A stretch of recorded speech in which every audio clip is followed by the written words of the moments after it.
At Celeste Bijou Jewelry Store, nestled within the most luxurious mall in Buckhead, an upscale district of Atlanta where every step gleams under chandelier lights and every staff member is trained to discriminate politely between customers and those deemed out of place.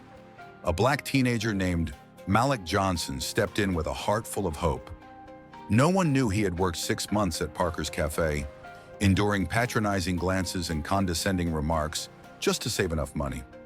No one knew today was his sister Aaliyah's birthday, the same little girl who had clung to him the night their mother died and whispered, "Are we going to be okay, big brother?" He simply wanted to give her a gift, to show Aaliyah that this world still had room for love. But the moment he stepped through the glass door, Malik hadn't just entered a store. He had walked into an invisible courtroom where every glance felt like a verdict. A ceiling-mounted camera rotated gently, tracking his every move, even before he had fully stepped inside. Shoppers, mostly white, paused briefly when they saw him in his gray hoodie. A woman with a Louis Vuitton purse pulled her bag closer. An employee glanced toward the security monitor. Karen Whitfield, the store manager, stood behind the counter. Her gaze swept across Malik like a barcode scanner. His name, his background, none of it mattered. To her, he was a walking statistic. Black male, teenage, high risk. "What do you need here?" she asked, voice flat and mechanical, like an elevator's pre-recorded tone. Malik offered a faint smile. "I'd like to buy this silver bracelet for my sister." Karen raised an eyebrow, as if he'd just said he wanted to buy the entire store. "Are you sure you're in the right place? We don't have a cheaper version, you know." Malik didn't flinch. He pulled out his wallet and unfolded crisp, high-denomination bills. "I have enough." But the money didn't soften Karen's stare. It only made her more suspicious. "Where'd you get that kind of money? Parker's Cafe pays that well?" He swallowed hard, his pride shredded in silence. "I worked a lot of shifts. Didn't ask anyone for it." Karen sniffed. "You know, I've seen plenty like you. Polite, careful. But what happens? A ring goes missing, a watch disappears, and no one remembers their face." Though his insides twisted, Malik kept calm. "I just want to buy. Can you help me?" Karen slowly retrieved the bracelet tray, placing it on the counter like it was evidence in a crime scene. "Touch it. Don't breathe on it." Malik picked up the bracelet with both hands. It was even more beautiful than he'd imagined, charms twinkling like stars. He pictured Aaliyah wearing it, her radiant smile breaking through the silence that had followed their mother's funeral. But then, the bracelet slipped from his hand. A soft, metallic clang rang out, small but deafening in the stillness. Karen reacted like a triggered alarm. "Enough!" she snapped, her high-pitched voice slicing through the room. "I knew it. You were trying to pocket it, weren't you? Distract me and slip it in?" Malik froze, his face drained of color. His lips trembled. "No, I just dropped it." Karen grabbed the phone and dialed. "Security?" "Police. We've got a suspect at Celeste Bijou. Black male, gray hoodie, suspected of attempted distraction and theft." She hung up and turned to another customer, voice firm like she had just saved the world from a saboteur. "I told them, be careful. Not everyone who walks in here is a customer." Malik stood frozen, his eyes fixed on his own hands, the hands that had carried coffee trays, counted wages, and now might be cuffed. Not for a crime, but for his skin. The store fell silent. A small child asked her mother, "Why did that lady shout?" The mother bowed her head and walked away, holding her child's hand. Without a word, she knew. Everyone knew. But they stayed silent, silent in a courtroom without a judge, where a boy stood accused for simply existing. Malik felt cold stares like iron bolts locking him down. No words, no footsteps. Yet the verdict echoed, loud, silent, final. A woman in a pristine white dress subtly turned away, pulling her handbag protectively forward, as if it might escape if left exposed to the boy before her. An elderly man leaned closer to the display case, eyes narrowed as if checking whether Malik was armed. Malik tried to swallow the shame, but his throat burned, raw like sandpaper scraping against skin. The sound of sirens echoed in the distance. at first like a faint murmur from somewhere deep in Malik's subconscious. But with every passing second, it grew louder, sharper, like a warning that something terrible was about to happen. Malik clenched his fists tightly, as if trying to hold on to the last pieces of his dignity. He hadn't done anything wrong. He just wanted to buy a gift for his sister. But from the moment he stepped through the door, he had already been judged. Not with words, but with looks. This wasn't the first time he felt this way, but this time it cut deeper, rawer, and more public than ever. Karen's voice pierced the silence, sharp as a blade. "Yes, I need someone here immediately. Celeste Bijou. We have a serious situation."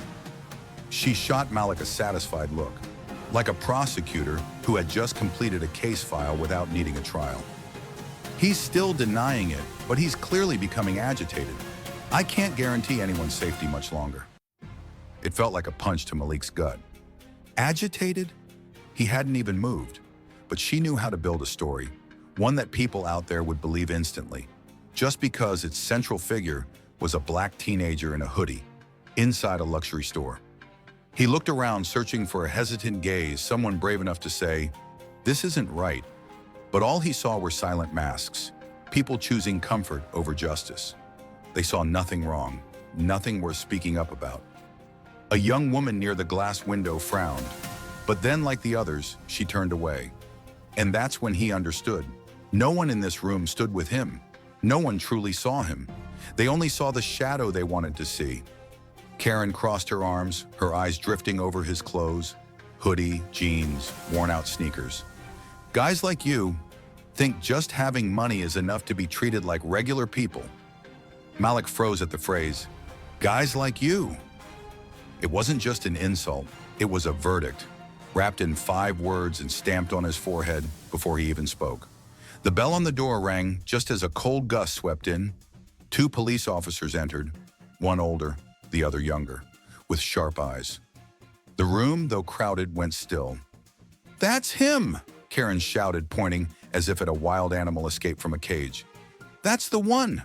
Tried to steal the silver bracelet." Malik burned from the inside, but he didn't back down, didn't run, even as every cell in his body screamed, "Run!" The older officer, badge reading Richards, immediately stepped toward him, hand already on the steel cuffs. "Hands on your head, now!" Malik took a long breath, planted his feet, didn't move, didn't look away. He didn't want to become another hashtag.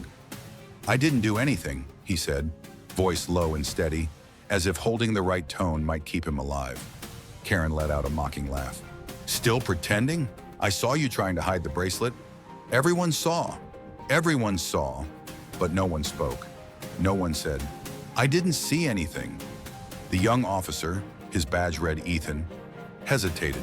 His eyes shifted to the bracelet still lying on the floor, then back to Malik. He said nothing. But in that moment, Malik realized, at least someone was thinking. Still, it changed nothing. Richards moved forward, the cuffs catching the light. "You need to come with us to clarify the situation." And in Malik's mind, one image played on loop. Black and white mugshots, sensational headlines, familiar captions. "Black teen arrested on the spot for suspected theft." He knew those stories. He'd read them, heard them, and now he was living a new version. Karen tilted her head slightly, arms crossed like she had won a game for which she'd written the rules. Malik took a deep breath, trying to keep his voice calm, just like his mother had taught him. "Please, call my mother." Richards raised his brow as if he'd just heard a bad joke. "You'll get one call, once we're at the station." "No," Malik said firmly, for the first time revealing a tone of resolve. "I want to call her here, right now." His voice wasn't loud, wasn't rushed, but it rang with authority, causing a few heads in the store to turn. Karen smirked, amused. "Wonderful. Let him call. I'm curious too. Who is she anyway? A middle school teacher? A single mom who'll come crying at the station gate?" She laughed, an open, unapologetic sneer. Malik didn't react, didn't argue, didn't flinch. He simply pulled out his phone, slowly, carefully, as if any sudden move might be weaponized. "Mom, I need you to come to Celeste Bijou. Now it's urgent." He ended the call and slid the phone back into his pocket. No one said anything, but the air felt thick, like someone had just sucked all the oxygen out of the room. Ethan, the young officer, took a subtle half-step back. Something in Malik's voice had stirred him. Not fear, but a doubt in himself. Karen began to grow restless. Her heels tapped against the floor. Richards glanced at his watch. The customers, once excited to witness drama, now seemed uneasy. Some turned their phones toward the door, ready to film the next scene. The door swung open. A rush of cold air swept in, like the storm it heralded. And the woman who stepped across the threshold made the entire room freeze, as if time itself had stopped. Tall, composed, with a gaze sharp as a blade, Simone Johnson entered like a general stepping onto a battlefield. Her navy suit hugged her frame perfectly, her hair tightly pinned without a strand out of place, and the sound of her heels striking the tiled floor echoed like a marching command. No one spoke. No one moved. Simone raised a small object. The reflection from the badge she held made more than a few people hold their breath. Dr. Simone Johnson. Her voice didn't need volume. Each word landed like a judge's gavel. Commander of City Security for Atlanta. She looked directly at Richards, unblinking. And this boy, she pointed to Malik, is my son.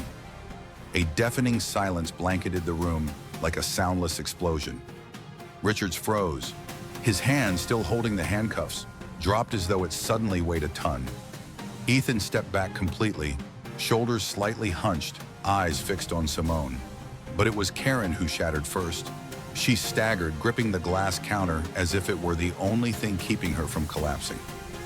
No way, she stammered. He's just a kid from the West Side slums. Simone turned to Richards. You were about to cuff a child, without a question, without checking a single piece of evidence, without verifying a single detail. Why? Richards opened his mouth, but no words came. Simone continued, her voice lower now, but razor sharp. Because he's a black child standing in a luxury store, and that doesn't match your idea of innocence? Richard's face flushed red. We received a report from the store manager. We followed procedure. Procedure? Simone repeated, her eyes locked on his. Is that what you call it? When you're about to shackle a boy simply because he doesn't fit the image you wanted? Karen tried to butt in, her voice unsteady. I reported it because he dropped the bracelet. He was clearly going to steal it. I saw him. He looked around like he was waiting for me to turn away.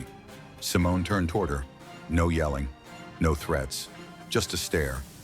Karen looked exposed under that relentless gaze. You saw him look around? Simone asked. Or did you assume that? Because you've never seen a black teenager enter this store without an ulterior motive.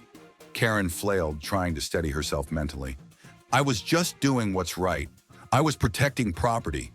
Now you're turning me into the villain just for being suspicious of him? Simone stood silent, but her eyes never left her son.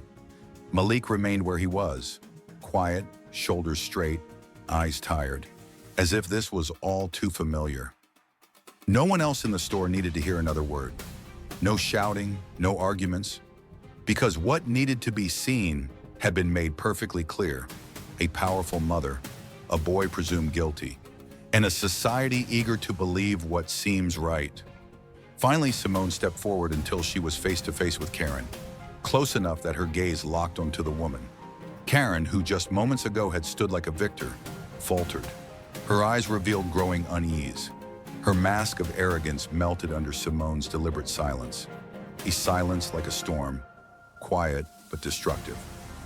Mrs. Whitfield, Simone said, her voice even, without a hint of theatricality. I want you to listen very carefully to what I'm about to say. She stepped closer, slowly with authority, like a commander entering an interrogation room. A 17-year-old boy walked into your store. He had money. He had a clear intent. He didn't shout. He didn't threaten. He simply wanted to buy a bracelet for his little sister. A simple act that any big brother has the right to do. Simone paused. She didn't need to raise her voice. Each word she spoke was a weight pressing down on Karen's chest. And yet, The moment you saw the color of my son's skin, you painted him a criminal.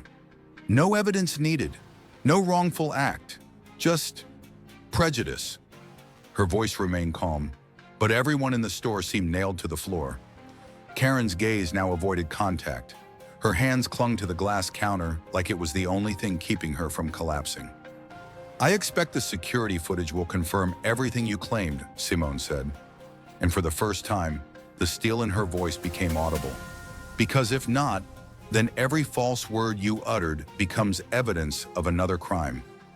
The crime of prejudice disguised as vigilance." Karen said nothing. Only a dry swallow broke the silence. Richards cleared his throat, his voice now lacking its former certainty. "Check the video." The store's other manager, the man who hadn't said a word until now, rushed to the back room as if he'd just been granted a pardon. The security monitor flicked on.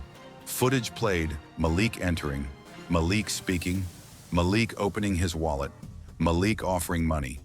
The bracelet fell, not hidden, not stuffed away, just a slip, from hands still trembling after being treated like an intruder. No one in the room said a word. No one dared to move. Ethan exhaled deeply, one hand covering half his face, as if holding back something painful. Richard stood frozen, feet seemingly glued to the floor. Karen looked as if the moral foundation she'd built around herself had crumbled in front of a live audience. Simone's gaze remained icy. "What now, Sergeant Richards? Were you planning to arrest a child who was falsely accused because of his skin color?" Richards pressed his lips together, jaw twitching. There were no more words. Simone turned back to Karen, but this time her eyes weren't angry. They were weary, disappointed, the kind of disappointment that's old and deep, but never dulls. "And you, Karen Whitfield?" Simone tilted her head slightly. "Can you look me in the eye and repeat the thing you were so sure of when you pointed your finger at my son?" Karen opened her mouth, but nothing came out. There was no justification strong enough to explain cruelty masked as professional instinct. I didn't know," she whispered, her voice distant. Simone nodded, almost sadly. "Exactly. You didn't know, but you still accused." Richard straightened his posture, trying to sound official. "Ma'am, I think this matter should end here." Simone didn't raise an eyebrow, but her eyes sharpened like blades. "No apology?" Richards clenched his teeth. Karen parted her lips, managing only a single "I" before her voice died. Simone turned to Malik, her son, still standing there like a living witness to every wrong just committed. "Let's go, sweetheart." Malik didn't move right away. He turned and looked at each person. Karen, Richards, the manager, the customers. No one met his gaze. He should have felt relief, should have felt justice had prevailed.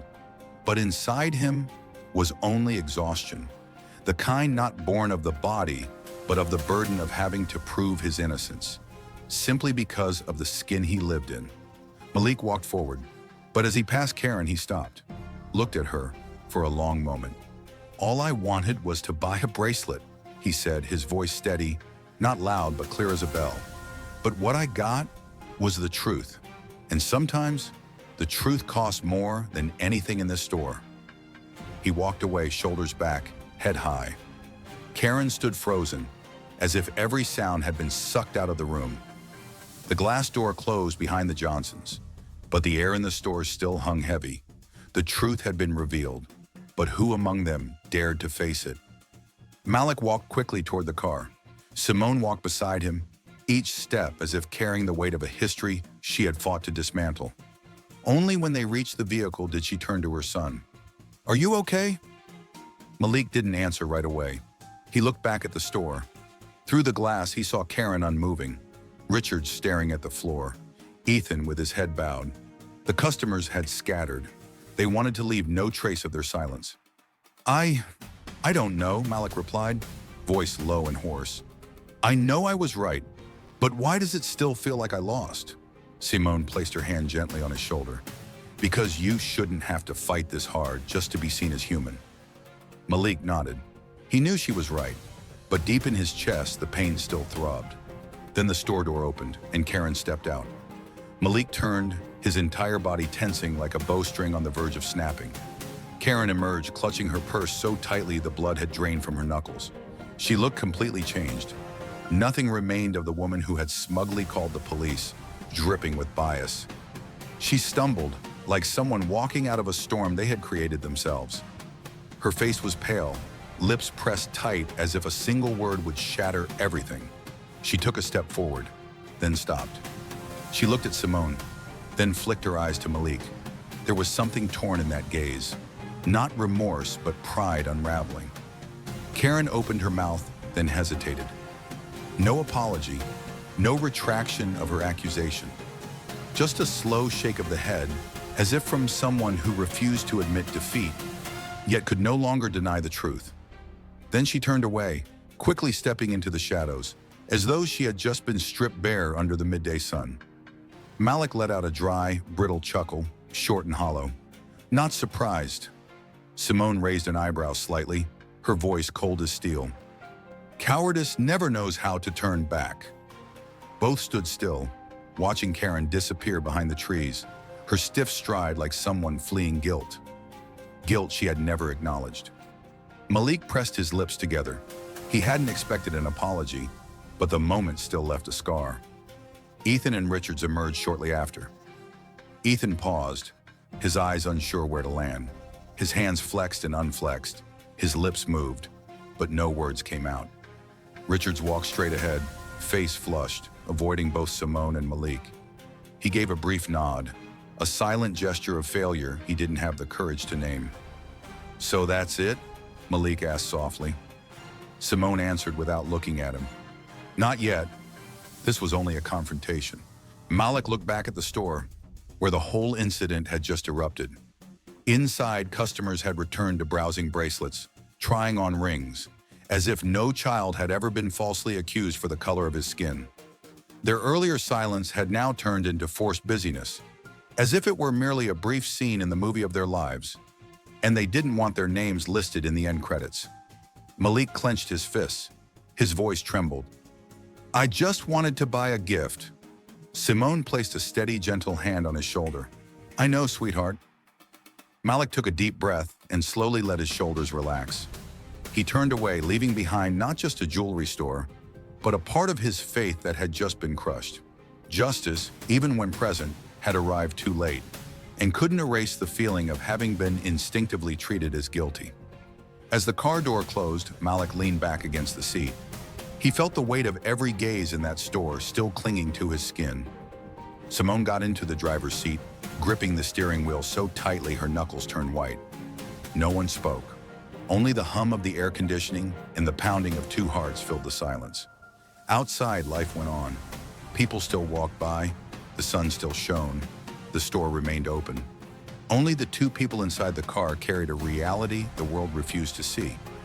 Malik stared out the window, his eyes drifting into the void. Mom, he hesitated. Nothing's changed. Tomorrow another kid will stand there, be doubted, be judged by glances, and no one will ask if he's okay. Simone inhaled deeply, her lips pressed tight as if biting down her own pain. I know, she replied softly. Each time it leaves another crack. But today you didn't bow your head. Today you showed them they were wrong. Malik let out a bitter laugh. They saw? I stood there, called a thief, humiliated in public. And in the end, she didn't even say sorry. He looked at his mother, his gaze burning. Do you really think I can fight this? My whole life, they'll always see me as dangerous, just because I'm me. Simone didn't respond right away. She closed her eyes for a moment, then opened them, no longer angry but filled with cold, resolute depth. You don't need them to see differently. You just need not to let them twist who you are. They'll try to label you. You, hold on to yourself. Malik gave a faint nod. He said nothing. Maybe. That was the only thing he could carry forward, a part of himself left intact. The car hadn't moved yet. Simone opened her bag and pulled out her phone. Malik turned, frowning as he saw her dialing. Who are you calling? Simone didn't answer immediately. She stared through the windshield, eyes lit with determination. "Someone will have to answer for this," she said. "Who are you calling?" Malik asked quietly, his voice still shaking from what he'd just endured. Simone didn't answer right away. She kept her eyes forward, the phone pressed to her ear. Only when the line connected did she speak, calm, steady, not angry, but sharp enough to freeze the air inside the car. "Cynthia, I need to issue an urgent statement. The incident at Celeste Bijou. Yes, I want it made public tonight." Malik turned fully toward his mother, eyes wide. Simone continued, her gaze locked on the steering wheel, her voice low but tireless. "I want a full investigation into today's emergency call. Everything that was said and who verified the information before officers were dispatched. I also want Sergeant Richards' disciplinary record reviewed. And finally, I want a clear statement from the city's security authority regarding racial bias in emergency response protocols." Malik sat in silence for a moment, then spoke almost in a whisper. "You're really going all the way with this?" Simone lowered the phone from her ear and turned to him, her eyes sharp, not with anger, but with unshakable will. "Did you really think I'd let them sweep this under the rug like always?" He exhaled, somewhere between disbelief and relief. All his life, Malik had heard stories like this. False accusations, wrongful arrests, delayed apologies, then silence. But not this time. This time, Simone wouldn't let it end with a nod and forgetfulness. He nodded slightly. "Good, I want them to remember." Simone lifted the phone back to her ear. "Cynthia, add Karen Whitfield's name to the official statement. If she thinks she can destroy someone's dignity without consequence, then we need to show her that's not the case." Malik looked down at his hands. His fingers still trembled slightly, the shame and anger still fresh as if it had just happened. It wasn't that he needed an apology. It was that far too often people like him were seen as dangerous simply for existing. But this time, at least, he wasn't standing alone. 3 days later, the name Celeste Bijou was everywhere. Local news, social media, regional headlines.